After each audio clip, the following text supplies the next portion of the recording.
Shalom saudara yang dikasihi Tuhan, sungguh kita bersyukur sekali hari ini karena Tuhan masih berikan kita kesempatan untuk mendengar firman-Nya.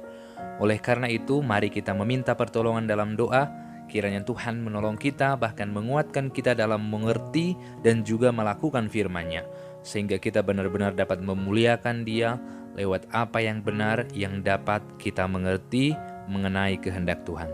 Marilah kita berdoa. Bapa dalam surga, kami berterima kasih untuk berkat-Mu hari ini. Kami juga diberikan kesempatan untuk mendengarkan Engkau, maka tolonglah berbicara, hadirlah dalam hati kami, berilah kami firman-Mu yang benar, dan tuntunlah kami untuk kami dapat melakukannya. Karena kami sangat merindukan mau menyenangkan hati Tuhan dan melakukan firman-Mu.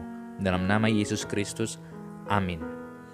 Firman Tuhan hari ini diambil dari Yesaya pasal yang ke-32 ayat yang ke-17.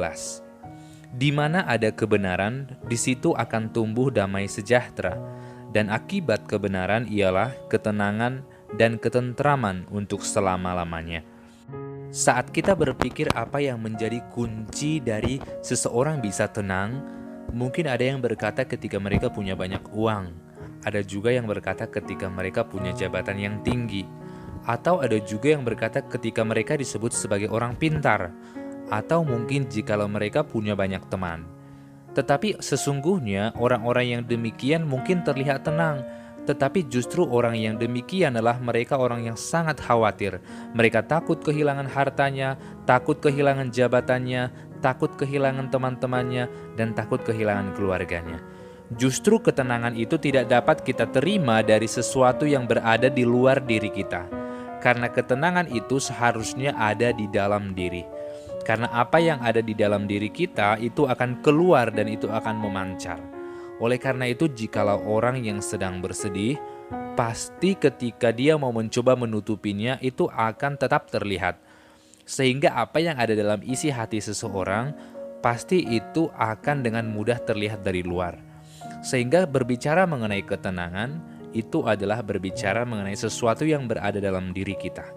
Jika ayat yang sudah kita baca ini kita lihat lebih dalam lagi, maka kita akan mengerti bahwa ketenangan yang dimaksud ialah ketika kita melakukan apa yang Tuhan inginkan, yaitu ketika kita hidup di dalam kebenaran.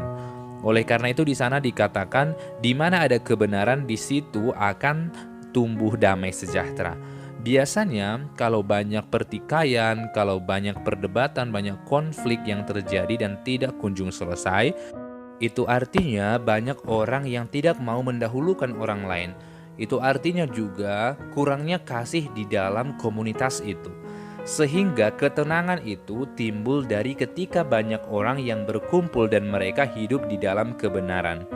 Kalau kita melakukan sesuatu menurut kita dan menurut kita itu benar, orang juga melakukan sesuatu dan menurut mereka itu benar, dan setiap orang memaksakan kehendaknya dan merasa dia yang paling benar, maka tidak akan pernah mungkin ada ketenangan. Sehingga oleh karena itu Tuhan berkata kepada Nabi Yesaya dengan berkata, di mana ada ketenangan, di mana ada kebenaran, maka mereka berdua saling melengkapi. Ketika ada damai sejahtera, berarti di sana ada kebenaran.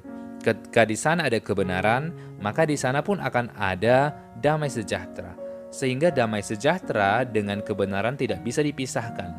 Jikalaupun ada sebuah tempat yang begitu damai, begitu tenang, tidak ada konflik, tidak ada permasalahan, maka tentu itu semua bisa saja bukan sebuah ketenangan yang sejati jikalau di sana tidak ada kebenaran. Mungkin ada sesama penjahat berkumpul di sebuah tempat. Mereka bahagia dan damai di sana. Tentu itu bukan ketenangan yang dimaksudkan oleh Tuhan di sini.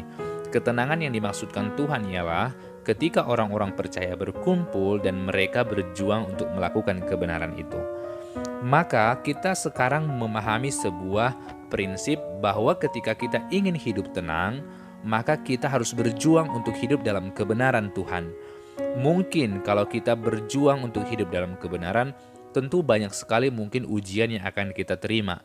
Ada juga orang yang menjauhi kita karena mungkin menganggap kita sebagai orang yang sok suci.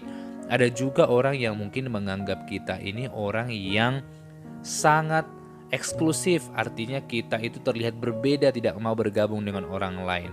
Maka orang-orang yang berpikir demikian adalah mereka yang sesungguhnya tidak merindukan ketenangan daripada Tuhan.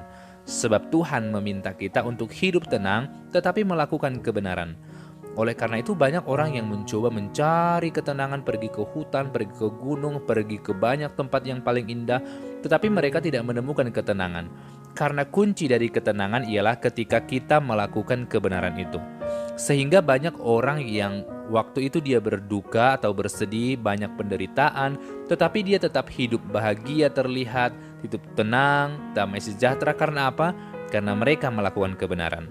Ketika kita mengingat murid-murid Yesus ketika mereka hampir dibunuh, mereka tetap bersuka cita karena mereka hidup dalam kebenaran. Mereka tetap tenang, mereka tidak menyangkal Tuhan Yesus karena mereka hidup dalam kebenaran.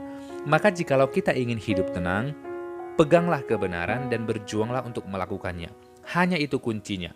Orang yang hidup dalam kebenaran tidak akan dikejar-kejar rasa bersalah karena kita semua yakin kita sudah diampuni oleh Tuhan. Dosa kita yang begitu banyak itu telah diampuni oleh Tuhan.